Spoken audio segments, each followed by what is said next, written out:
You're listening to WCAT Radio, your home for authentic Catholic programming.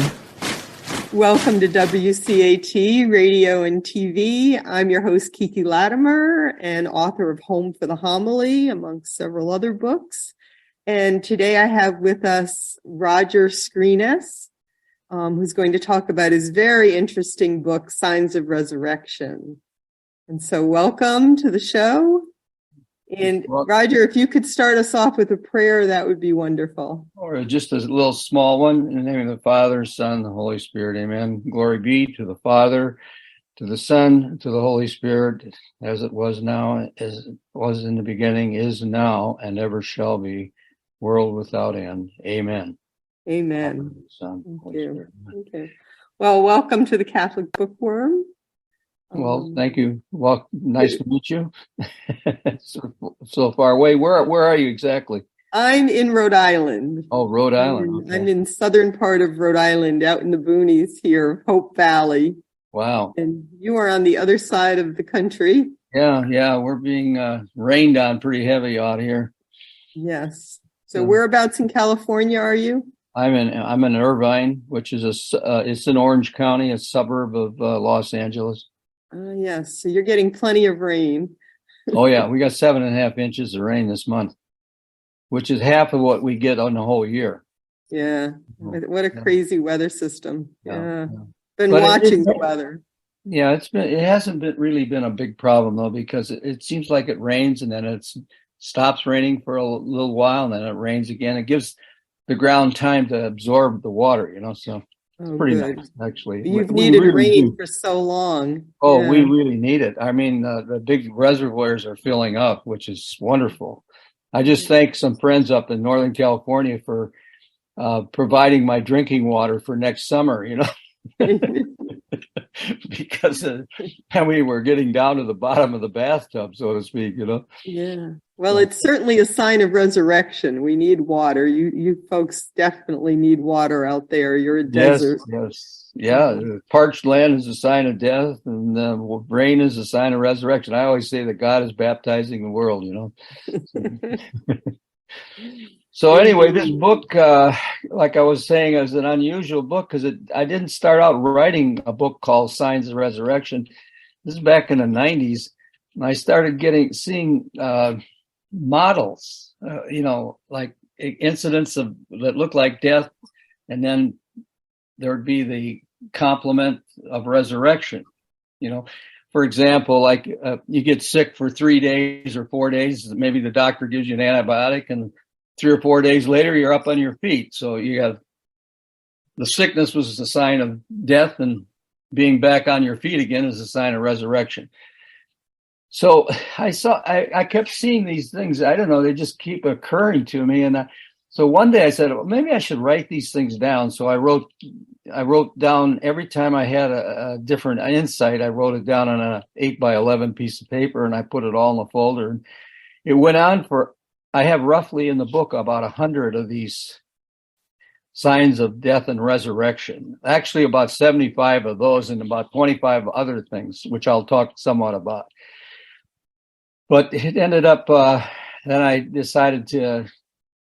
realized that what I was getting at was that I see in our world that there's a lot of evidence for resurrection that God has put into creation, and aside from his own resurrection, you know what I mean? Right. And so I decided to call the book Signs of Resurrection, and I organized it. I have matter in the first chapter, and then there's it shows there's a section on how plants evidence signs of resurrection, and then how animals evidence signs of resurrection, how man evidences signs of resurrection.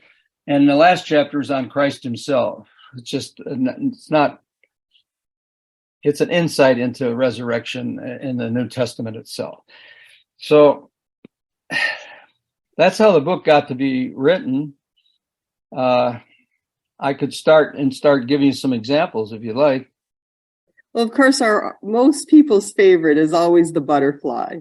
The caterpillar, the butterfly. Yeah, I use that as the cover uh,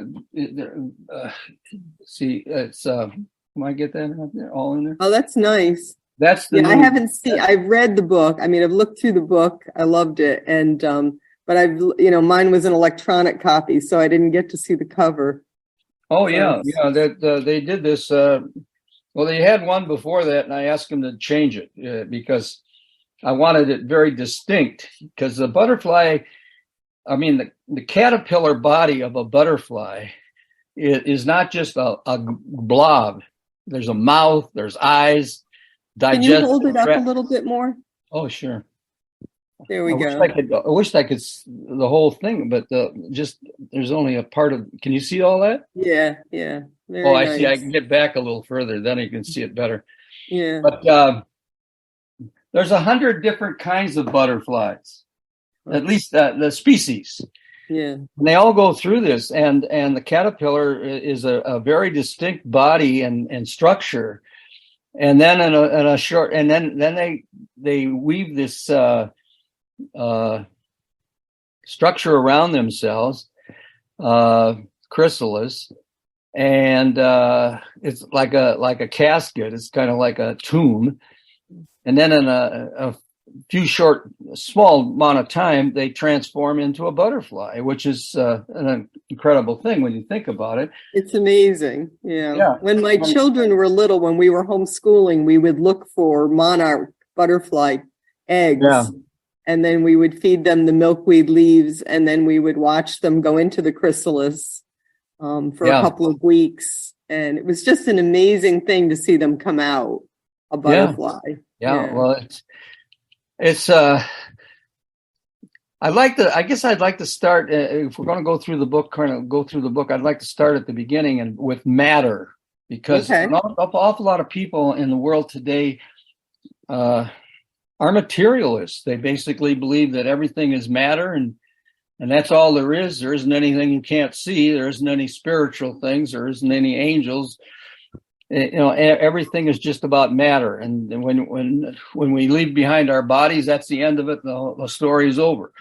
So I'd like to just go into a couple things I have in my book, and I start with atoms, because everything in the universe, everything that we know in the world, is made out of atoms.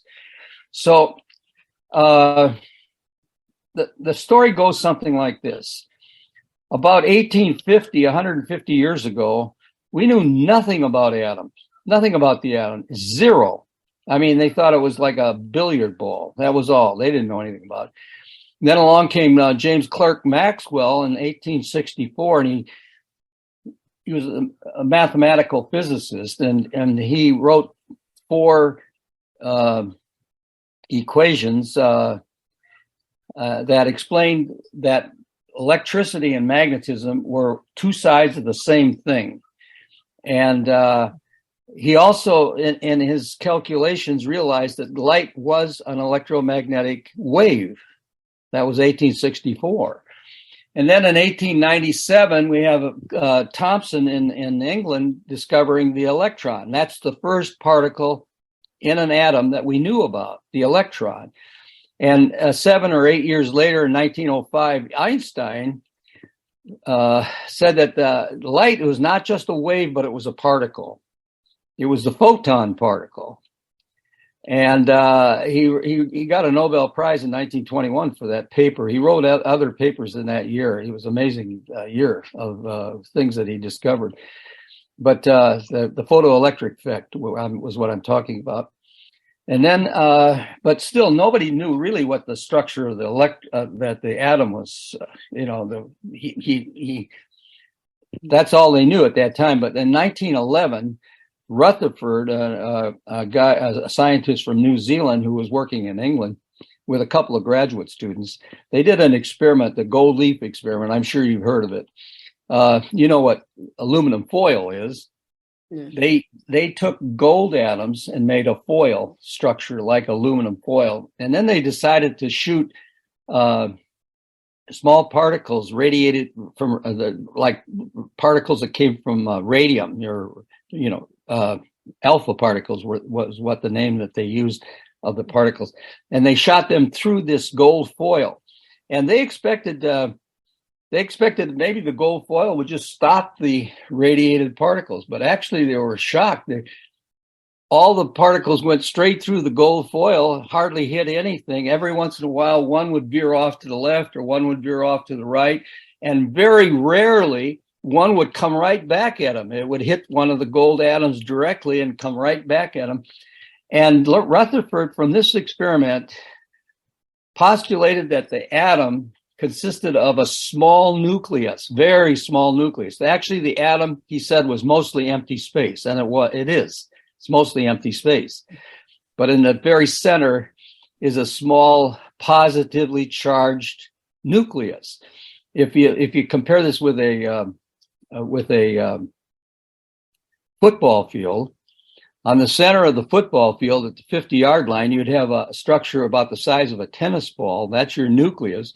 And then flying around way up in the stands are electron particles that are flying at the speed of light, so that the entire structure of the atom, circular structure of the atom, looks like a cloud. Not like it's not like planets going around the sun, but like a cloud. And that's where they were in 1911. Then, but they had a problem. I mean, the electrons were negatively charged. The center of the atom was positively charged. What prevented them from coming together? And 2 years later, Niels Bohr, a Danish scientist, figured out that the electrons were going in orbits. And when an electron changed orbits to a higher energy orbit, it gave off the photon particle that Einstein was talking about in 1905. And the photon particle turns out to be not having no mass. It's a massless particle. You got to think into that. It exists, but it has no mass. If you can picture that. In fact, even though I'm talking about these things and scientists talk about them a lot more, we know very little about it, even with all the talk. You know what I mean? It's very mysterious. In other words, if you tried, couldn't, if you could pull out a photon and put it on a scale, you couldn't weigh it. It has no mass. It doesn't really occupy space in the sense that we think of space. So it's a very mysterious thing. And the reason I mention this is not just because I want to do an exercise in a history of science, but because when we talk about a massless particle like a photon, we're beginning to sound like we're talking about the soul. When we talk about a soul, that you have a soul and I have a soul, we don't expect that we could just reach in and pull it out, take a look at it, put it back in. You know what I mean? Or when I die, my body's laying dead on the bed, I look like a blob of tissue, and we say, well, his soul's already left the body, which is what ancient people said, soul has left the body. But you can't expect to find the soul or see the soul or weigh the soul. It's like a massless particle. Okay. So then the next step in this story is 1919. 1919. Rutherford has figured out that the center of an atom, the nucleus, is made up of proton particles. And the smallest atom in the universe is the hydrogen atom, and it only has one proton particle. But he realized that all the other particles were made inside of stars. They're furnaces where you can slap elements with more than one proton particle together with other elements and make larger, even less. Let me give you an example. The second element in the periodic table is helium, which has two proton particles. Now, if you want to make a carbon atom, which has 6 proton particles, and our body has about 20 pounds of carbon in it, if you want to make a carbon atom, you slap together 3 helium atoms. Each has 2 proton particles, and all 3 together, they're slapped together inside this furnace. The star, is extremely heavy, a hot center of a star. And now you'll have an atom with 6 proton particles, which is a carbon atom. If you want to make oxygen, which we're breathing right now as I talk, as we talk, you slap together 4 helium atoms, and you'll have oxygen, which has 8 protons. And you go on right up the periodic table. Every atom has a certain number of proton particles. For example, iron has 27 proton particles, and the largest element in the periodic table, uranium, naturally occurring element, has 92 proton particles. So in 1919, we knew that the hydrogen atom had 1 proton particle, and that the proton was the second particle in an atom. And now you're beginning to get a little better picture of the one atom, the structure of one atom. A student at Rutherford his name was Chadwick. In 1932, he discovered the second particle in the nucleus, which was the neutron. He called it the neutron because it was neutrally charged. It had no charge. The proton had a plus charge, but the neutron had no charge, so he called it the neutron. Then we fast forward 30 years to 1964, and at California Institute of Technology, Caltech, which is about 30 miles from where I'm sitting, there was a scientist there, Murray Gell-Mann was his name, and he worked with some complicated mathematics and predicted that the proton particle really was made up of 3 other particles, which he named quarks. He invented the name Quarks. I think I got the spelling right. Anyway, he also said that the neutron particle was made up of 3 quarks too. And that was confirmed about 5 years later at Stanford University they have a linear accelerator up there, and they were able to confirm that Gell-Mann was right. The next thing I want to mention is what happened in 1979 in Hamburg, Germany. There's a laboratory there where they discovered gluon particles. Now, the gluon particles are what make the quarks hold together inside of a proton particle. You get the idea? We're getting complicated here, but I'm almost done. I'm not going to go too much further. But gluon particle also holds the quarks together in a neutron particle. This is all going on inside the nucleus of an atom, that tennis ball shaped thing on the 50-yard line of an atom. Mm-hmm. Now, the interesting thing about gluons is that they are a massless particle too. They have no mass. Think about it. We're talking about the same kind of thing, a little different than the photon, but it's a massless particle. You cannot weigh it. Its shape doesn't have a shape that you can pull out and measure it, find out how wide it is, how high it is, how deep it is. It's not like a normal piece of matter, but it does exist. And so now you've got an atom, every atom in the universe, every atom in our body, that on the nucleus has at least one massless particle holding it together. This is, by the way, the strong nuclear force in an atom. The gluons constitute the strong nuclear force, which is, if you see an atomic bomb explosion like Hiroshima, well, that force is released. Anyway, this massless particle in the nucleus and the massless particle in the electrons going around orbiting at the outside of the atom, you have these 2 massless particles in every atom in the universe that look very much like when we talk about the soul. It has existence, it doesn't have mass. Very interesting, don't you think? When I was a young man, I was very curious about the 15th chapter of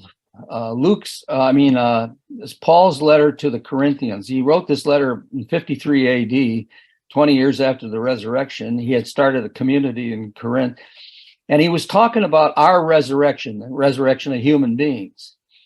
And he used the terminology, the phrase spiritual body. But I never knew, I was always curious, what does he mean by spiritual body? You know what I mean? I know what I got, this body I know about.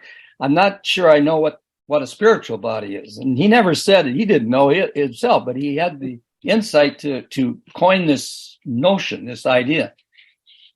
Well, 50 years, about roughly 50 years ago, I got an answer for what the spiritual body was like. In the 1970s, by the 1970s, medical science had a lot of tools that they could use to help revive human beings who had died. You know, they had the heart-lung machine.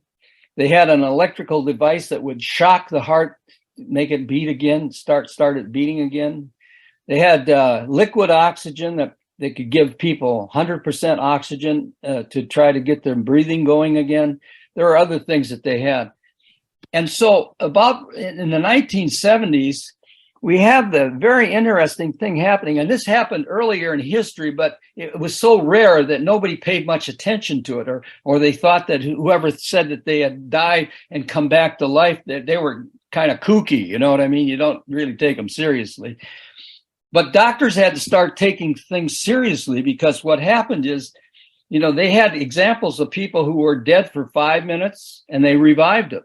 They were dead for 15 minutes and they revived them. They were dead for 30 minutes and they revived them. They were dead for an hour and they revived them, and actually longer than periods than an hour even. So the question became in the 70s, with not just a few or a couple, but hundreds and actually thousands of cases like this. And now it's into the tens of thousands. And the question is, where were they and what were they doing during the time they were dead? See, I'll give you an example. Let's say a woman's lying on an operating table and she dies. She literally dies. Her heart no longer beats. She no longer is breathing. And when they have her hooked up to an electroencephalogram, there's a straight line. There's no electrical message from the brain. The brain is dead, and it's not putting out any electrical signal. So, you know, this goes on for a few minutes. The doctor comes in and signs the death certificate and says they're dead. You know, that's it. But they keep trying, and since about the 70s, they put a lot of effort into reviving people that are clinically dead. They're not breathing. Their heart's not pumping blood, and their brain is not working. So the question is, though, they have these thousands of cases, and so the situation is like this lady lying on an operating table. She dies, and the doctors know she's dead. And so what happens to her? Well, she'll tell you. She comes out of her body. She's 5 feet above the operating table. She's looking down at the doctors and the nurses trying to revive her, get her body working again, her physical body. And then she goes through the walls of the surgical theater, and through the walls of the hospital. And she's outside and she sees this light in a distance, a very bright light, which everybody that's experienced this says it's God. And she starts walking in that direction. And while she's walking in that direction, aunts, uncles, maybe her mother and dad who have died, friends who have passed on, come and greet her, you know. And then somewhere in the process, she gets a kind of like a video run of her life story. And but she doesn't go far enough to stay permanently. She comes back. And some of the ladies that came back were revived said that they were sent back. They felt they were sent back because they had unraised children. They had young children who were yet unraised and needed a mother, so to speak. One case I wrote a chapter on this in one of my books.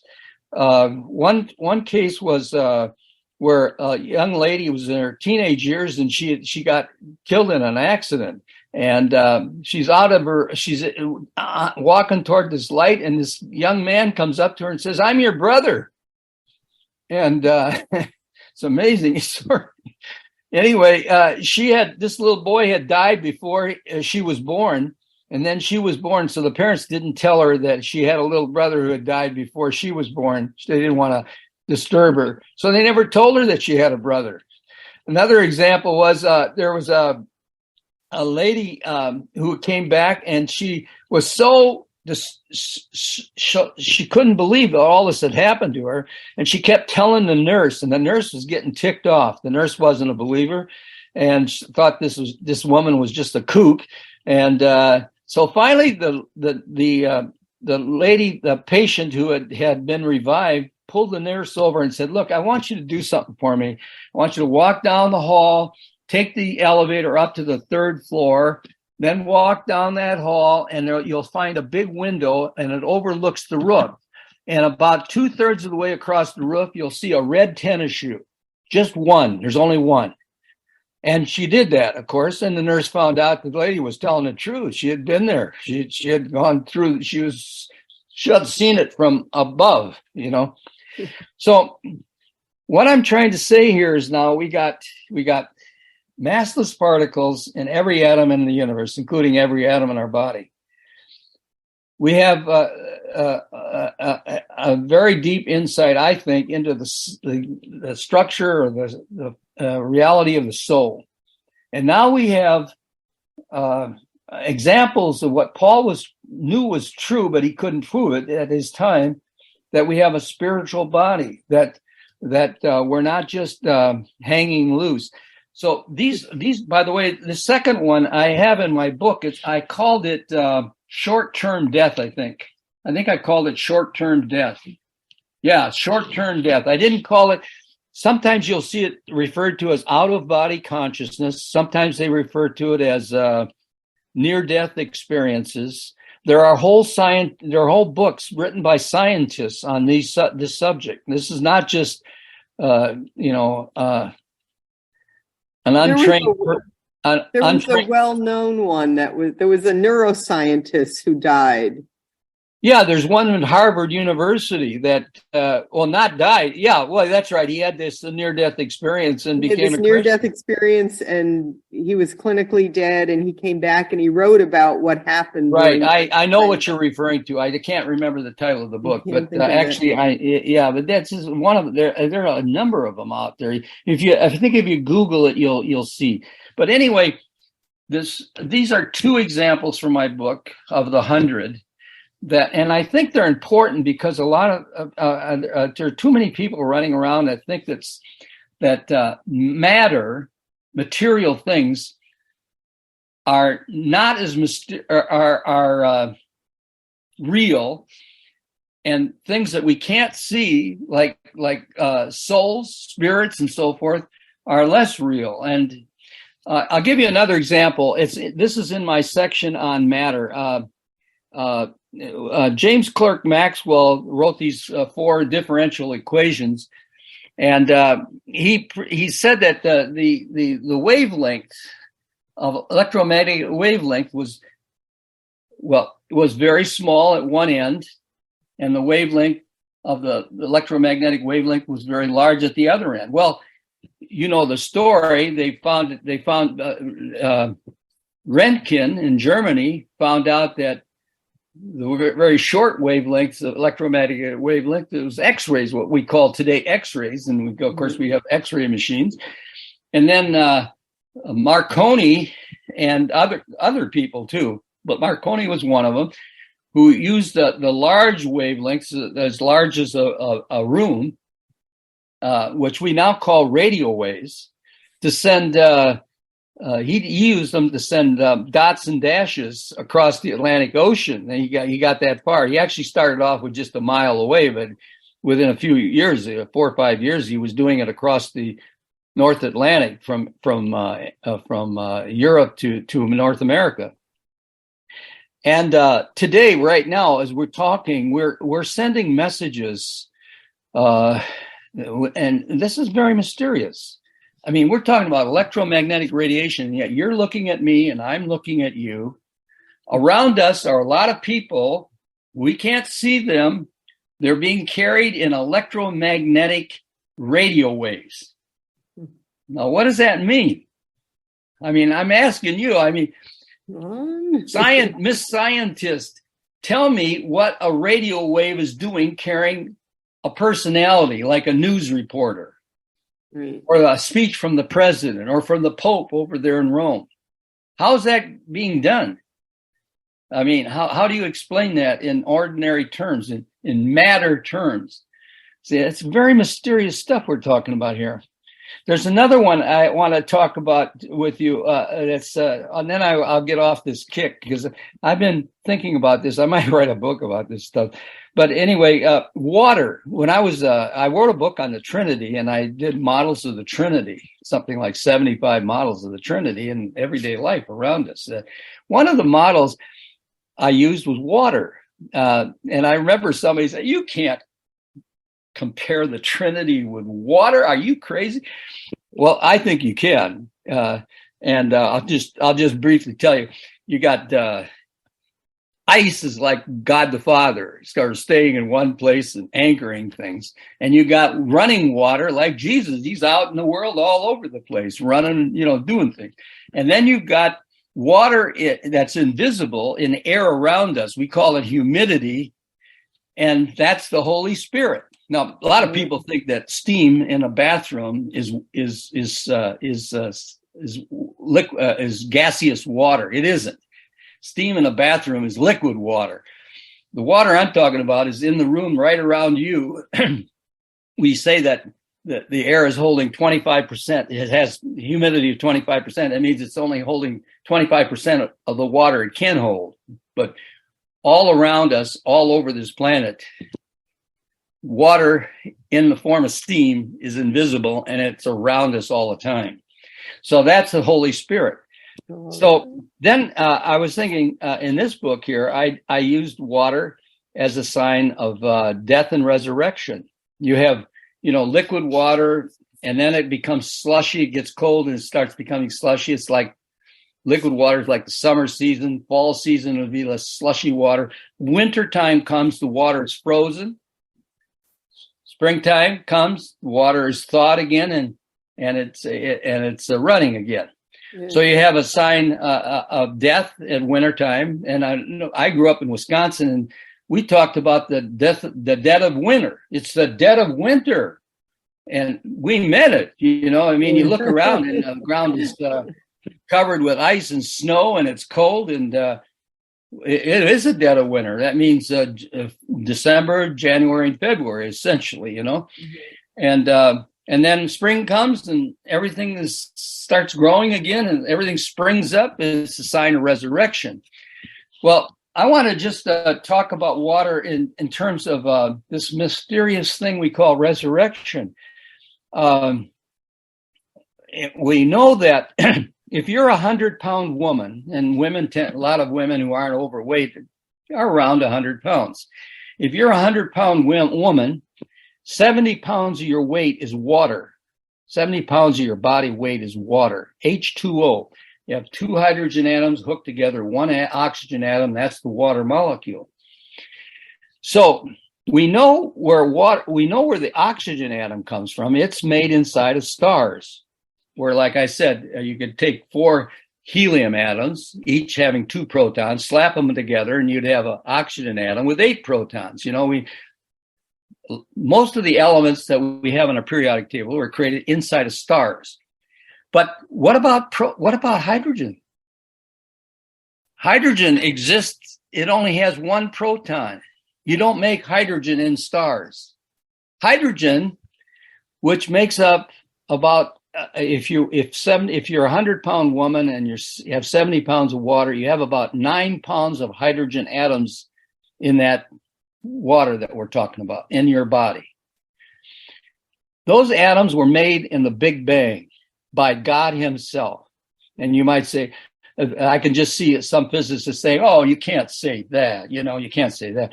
No, you can say that, because why can you say that? Well, from nothing comes nothing. There's a principle. You can't make hydrogen atoms out of nothing. From nothing comes nothing. Hydrogen atoms have to be made by a super powerful being who's not in the universe, not in the created universe. He's outside the universe. And those hydrogen atoms make up today about, I think they estimate around 90% of the atoms in the whole universe today, right now as we talk, are hydrogen atoms. those atoms had to be made by God himself in the Big Bang. Not necessarily in the first few minutes, but somewhere in the very early stages of the Big Bang, 13.8 billion years ago, he had to make those atoms. And those atoms, those hydrogen atoms, are in your body. You're walking around. You're evidence of the Big Bang, walking around with those hydrogen atoms in you, created by God himself. You know, we say that God is a long ways away. He seems so far away.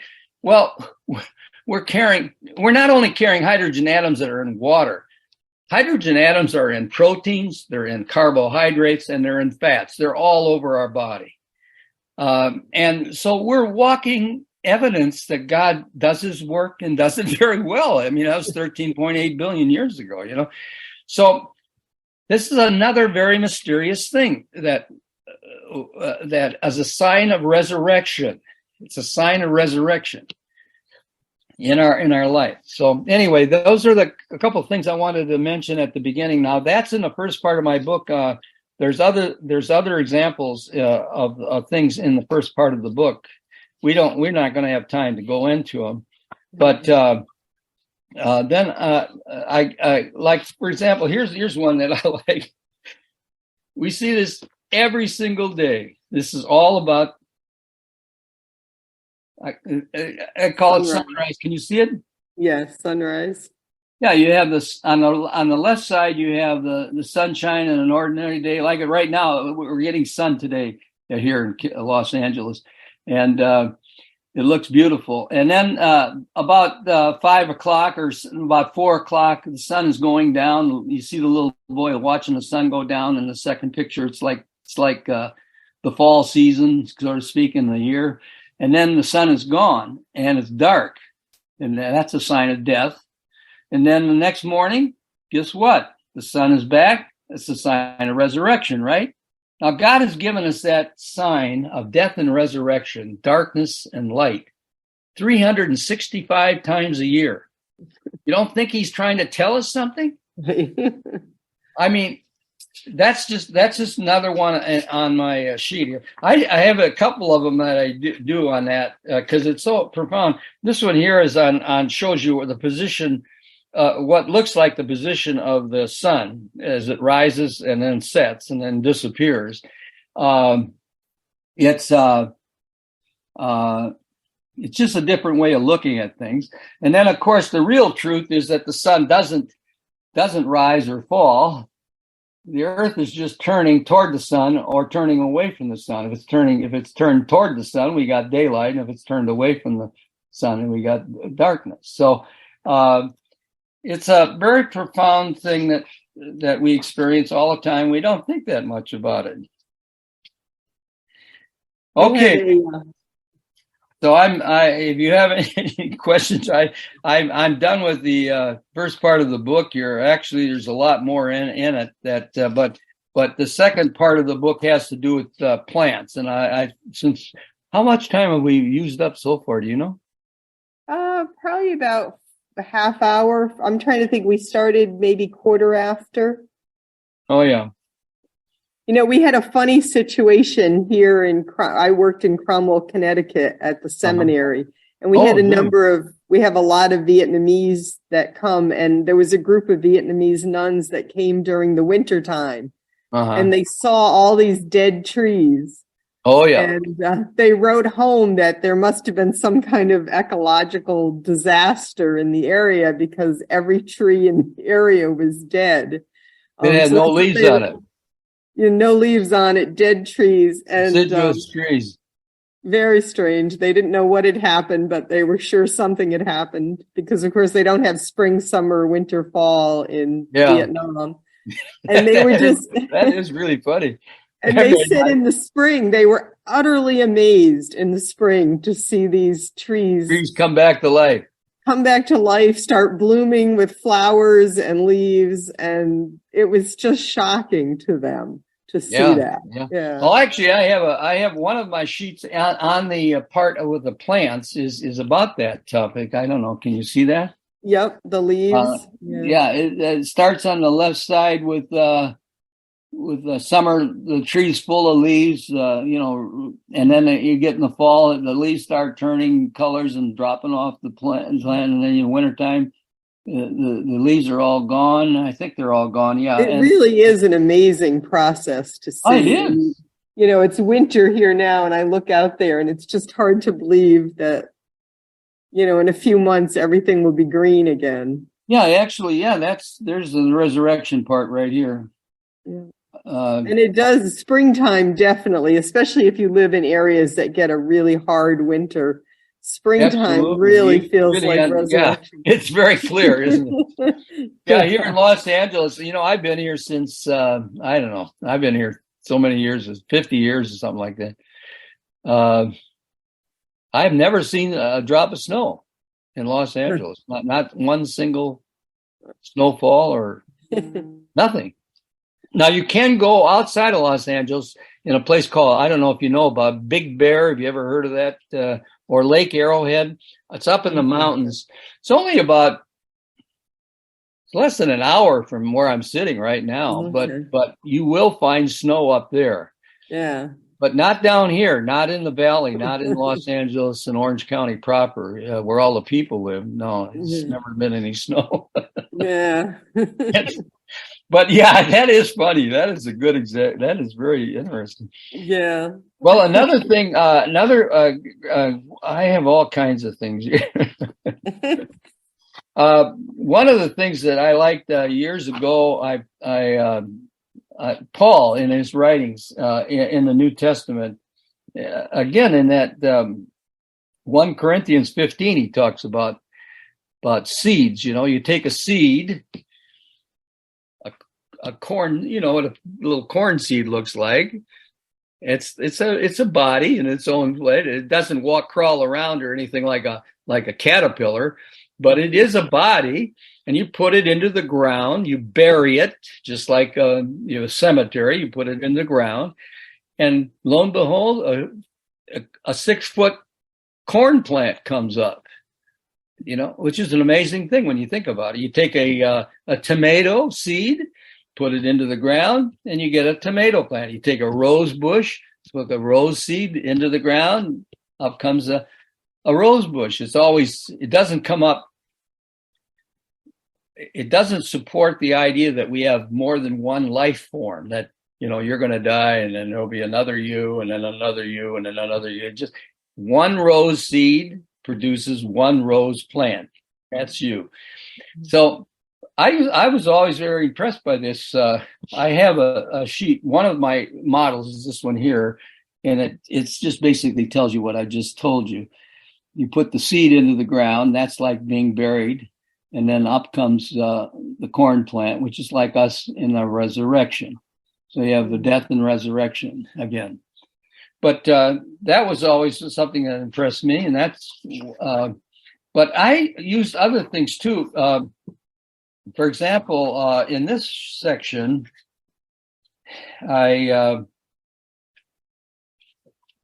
have a history of plants, and it goes something like this. You start off in the ocean. You can see way down here, 3,500 million years ago. You have single-celled algae in the ocean. Eventually, the algae it gets a little bigger. It gets stringy. It's not single-celled anymore. I forgot what the terminology is. It just skips my mind. But then eventually, about a billion years ago, moss appears on the land. Moss doesn't have any true roots or any stem. It basically has. You don't have to wait until you get to about the appearance of ferns about 400 million years ago. Ferns have roots and they have stems and they have leaves, but the ferns have to stay close to water too. So they're not true land plants. You get down, you have to get to flowering plants that have seeds. And you get eventually to trees, and you're getting up off the ground now. You're getting into the sky, and you got insects and you got birds that carry the seeds all over the planet. And So you go from the water onto the land, into the air, and the idea is that you'll end up in heaven. So it's a kind of, the history of plants is kind of like a sign of resurrection, is what I'm trying to say. It's one of the models I used on in the book. I don't know. Did I get that? I'm not too good at this job here. Illustrate. Let's go. I guess we don't want to wait. We want to go skip along a little bit. Let's get into animals here. I'll give you a couple examples of the thing. I also did the same thing with animals. Animals have a history too on the planet. You start off. Well, I don't know if you want to get into all of that. It's very complicated. It takes too long. Here's one that you. This one here is a little clearer. Here it's a little simpler. You start off down at the bottom with one-cell creatures, starfish, 600 million years ago. You got fish, 500 million years ago. Then you get animals that get onto land, amphibians. They have to stay near water. Then you get into warm lands. Reptiles will go into warm lands. Mammals with hair and warm blood and can go into cold. They can live everywhere on the planet, essentially. And then birds populate the air. And lastly, man is in space. And the idea is that we're moving off the planet. We're moving not necessarily from the bottom of the ocean to the outer space. We're moving off the planet. That's the whole idea here.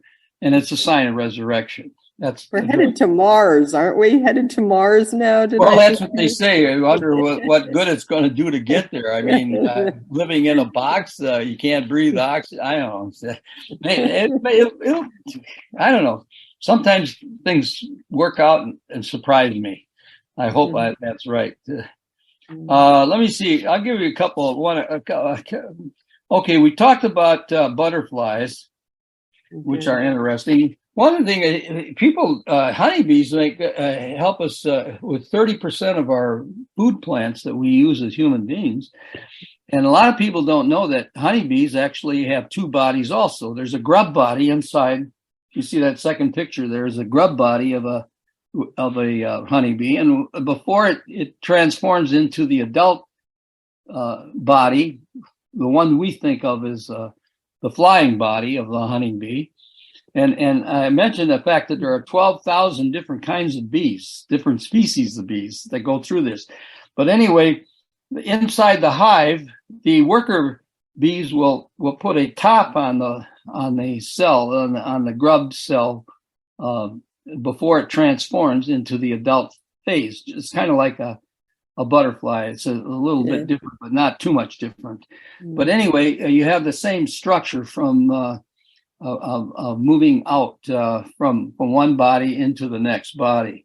So that's a honeybee. And of course, everyone's favorite in the springtime around here are frogs, because we go and get the tadpoles. Well, yeah, that's the one. Okay, we'll skip over to frogs. I used to always catch bullfrogs. There are like I mentioned in here, there are 800 different kinds of frogs that have been identified species-wide.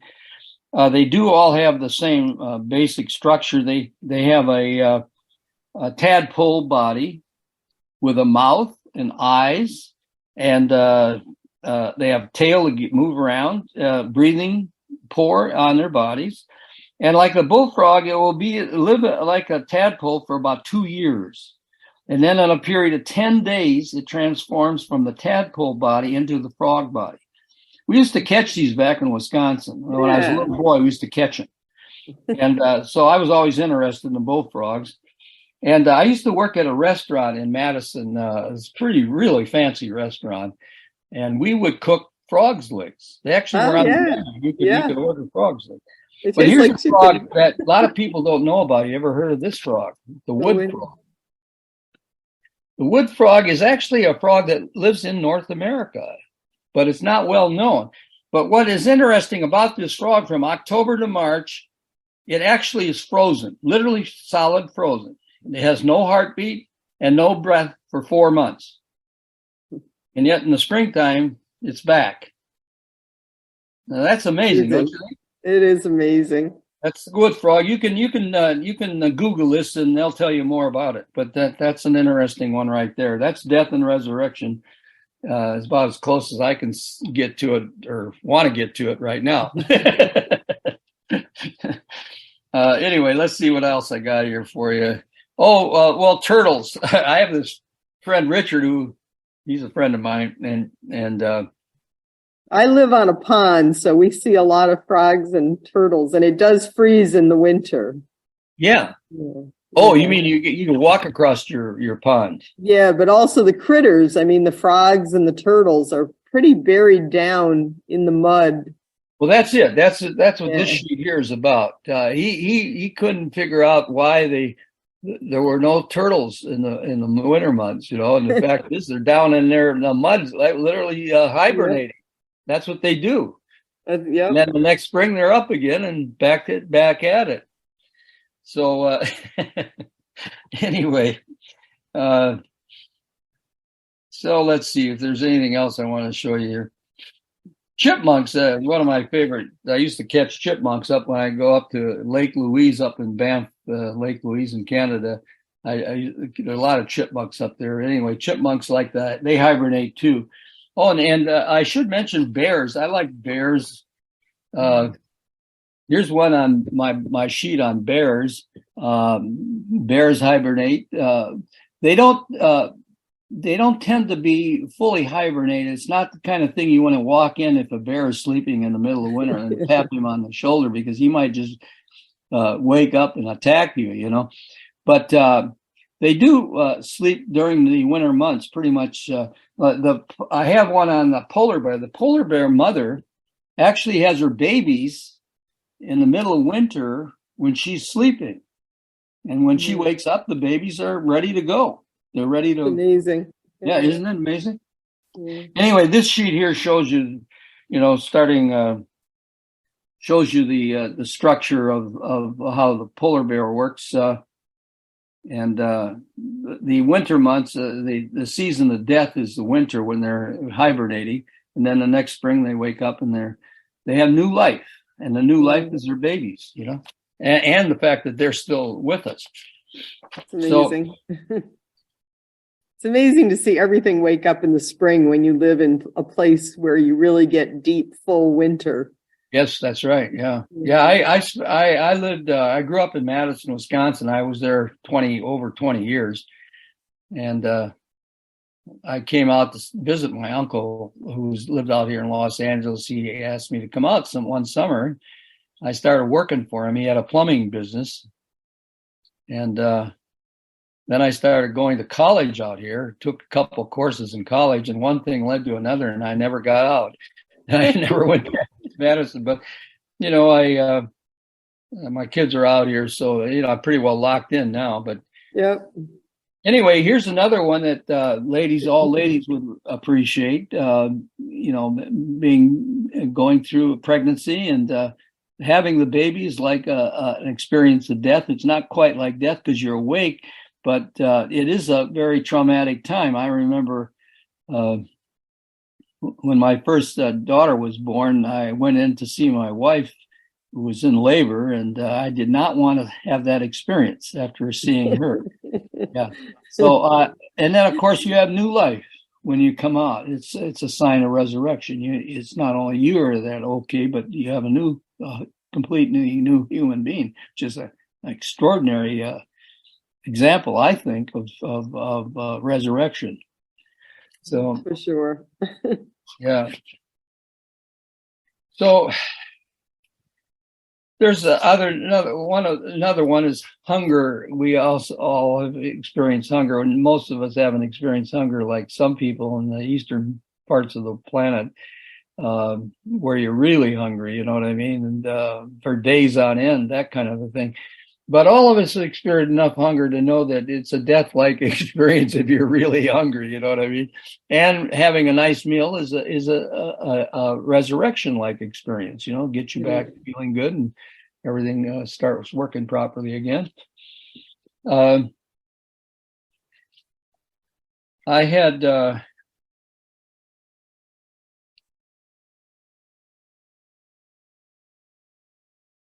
I did one on cataracts, and as your eyes get older and you're cloudy, you can't see anymore. It's like a death, you go blind, and then they take out your cataracts and put in plastic lenses, and you're back to seeing again, which is a sign of resurrection too. It's another model. It's one of the models I thought of as I was going through this kind of thing. This is an insight. Those pictures that you see there, I paid a student of mine $10 to draw those pictures. I couldn't draw them. I think he did a good job. He did. Yeah. So the first picture shows the guy, everything's fine. You understand things. Everything's going fine. Then something happens and you got something you can't understand. And gets down to where you're just at the bottom of your barrel. You can't figure it out. It's just a dead end. It's like a sign of death. And then finally you have insight. You ever read Lonergan's book on insight? Uh-huh. Bernard Lonergan. He wrote a book on insight. It's a very famous book. It's a brilliant book, actually. I know the name, yeah, but I have not read the book. Yeah. Well, I got lots of different things here. Well, it's a wonderful book. It had, like you said, there's so many different things in it. One of my favorites was, moving from practicing something to perfection, moving from boredom to an activity. Right. And a good book. Sickness and recovering. There was a number of them that were just wonderful. And then the whole experience of love and forgiveness as things that move us from sort of stillness or death to like a newness of life. Right. It doubles our life. Yeah. A love relationship. It's a way of saying it doubles your life, your power. Anyway, here's one on raising people from the dead. This is the medical community. And I have 1842, the discovery of pain-killing drugs, which allowed for long operations. And then germ theory disease, 1845, when they figured out that germs cause a lot of human diseases. 1865, germ-free surgery. Discovery of, actually that date is wrong. I don't know why. It's actually later date. The right date is about 1894. Actually, I got 1884 on the discovery of vaccines. And then x-rays in 1895, the Röntgen, penicillin in 1928, and the heart-lung machine in 1954. All of these inventions have helped doctors raise people from the dead, literally, and increase the longevity of each human being on the planet, which is a sign of resurrection. I mean, we still have to face death, but like I said, there's all these signs of hope around us. Getting well after being sick, you fall down, an older person falls down, hurts themselves. A few days later, a week later, they're back on their feet. They're okay again. They're healed up. You know what I mean? Sign of resurrection. There's all these different things. So these signs should give us comfort and hope for the ultimate resurrection. Yeah. Yes, exactly. That's why I was hoping that this book would get in every gift shop and every hospital in the United States. So, because people who are depressed, they need signs of hope, signs of resurrection. This gives them a lot of things to think about. Right. And if you're dealing with a very serious medical problem, you need something to give you hope for that too. And if a doctor tells you that you've got 2 months to live or 6 months to live, well, that'll help you get move in that direction that you were just mentioning, the fact that we're all going to die. And so I'd like these books to help people, to give them hope. That's the whole idea. And well, it's a delightful book, and I think it will give people hope. There's so many examples from our everyday life, like you said, and things that we love out in nature. Yeah. Just so many everyday experiences in which we find these signs of hope and signs that this isn't all there is, that there's Right. It's all pointing toward that direction, that we're moving on, that we have bigger and better things that God has planned for us. In the last section of the book, I deal with Christ, and I included a couple things. One is his walking on the water. It's always been, somebody said, well, he didn't walk on the water. The water actually was ice. He walked on ice. I remember I heard that when I was a kid. I thought, oh my God, this guy's really crazy.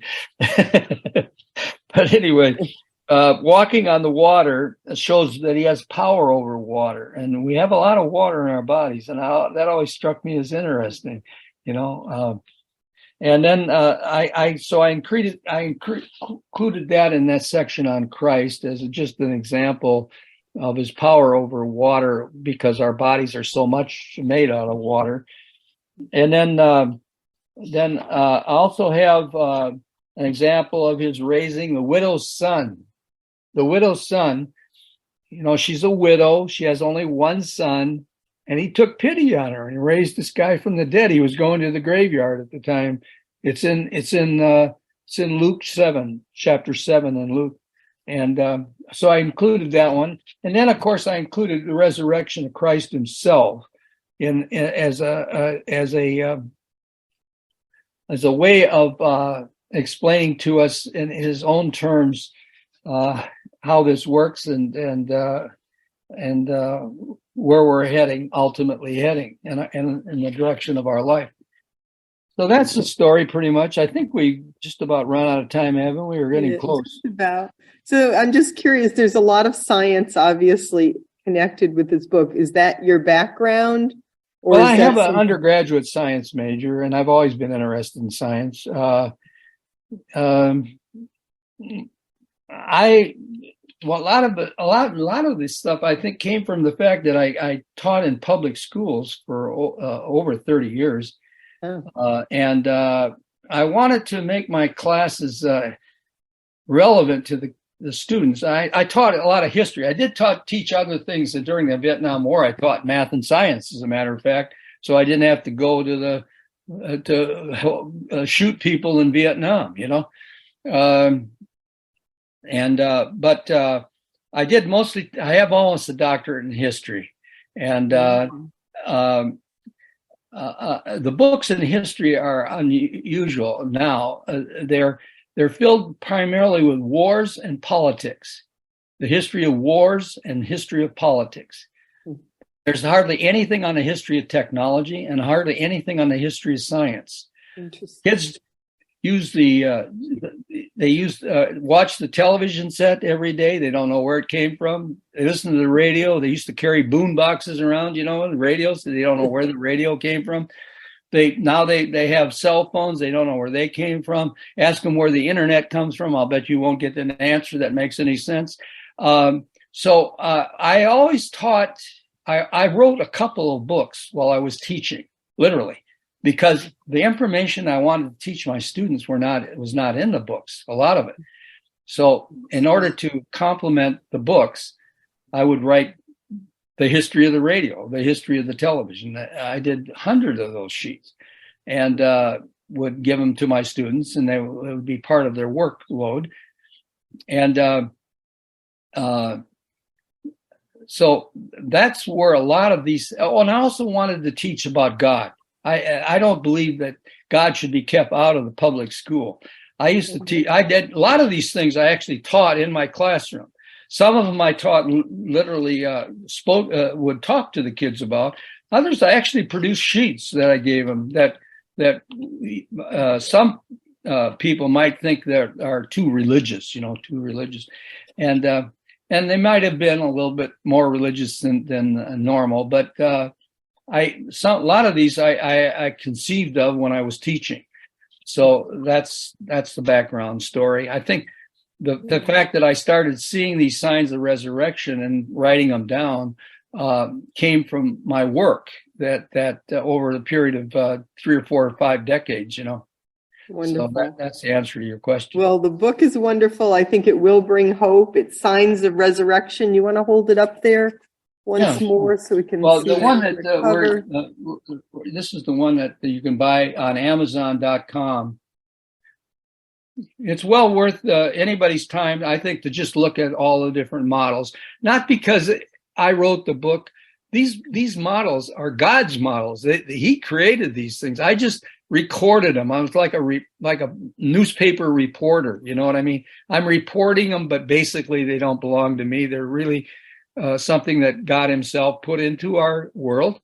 And I just collected them and put them into a little simple book. And you can buy this on Amazon.com. So great. So it's there. I recommend it. It's very interesting, very different than other books that I've gone through. And thank you for being here today and for writing the book and getting it all put together. Well, thank you for, I'm happy that you like the book, and thanks for interviewing me. I appreciate it. And nice meeting you, by the way. Nice meeting you too. How about, would you like to end us with a prayer? We could just say an Our Father, which pretty well summarizes our whole life, doesn't it? In the name of the Father, and the Son, and the Holy Spirit, amen. Our Father, who art in heaven, hallowed be thy name. Thy kingdom come, thy will be done, on earth as it is in heaven. Give us this day our daily bread, and forgive us our trespasses as we forgive those who trespass against us. Lead us not into temptation, but deliver us from evil. In the name of the Father, Son, Holy Spirit. Amen. Amen. Thank you very much. I wish you a lot of luck with the book. And like I said, it's a beautiful book with wonderful signs that are all around us. Yeah, signs of they're all around resurrection. Yeah. So thank you. Hello, God's beloved. I'm Annabelle Mosley, author, professor of theology, and host of Then Sings My Soul and Destination Sainthood on WCAT Radio. I invite you to listen in and find inspiration along this sacred journey we're traveling together to make our lives a masterpiece and, with God's grace, become saints.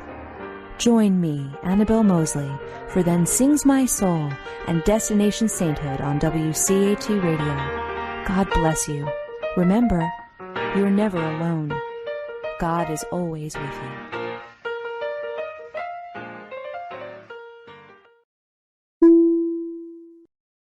Thank you for listening to a production of WCAT Radio. Please join us in our mission of evangelization.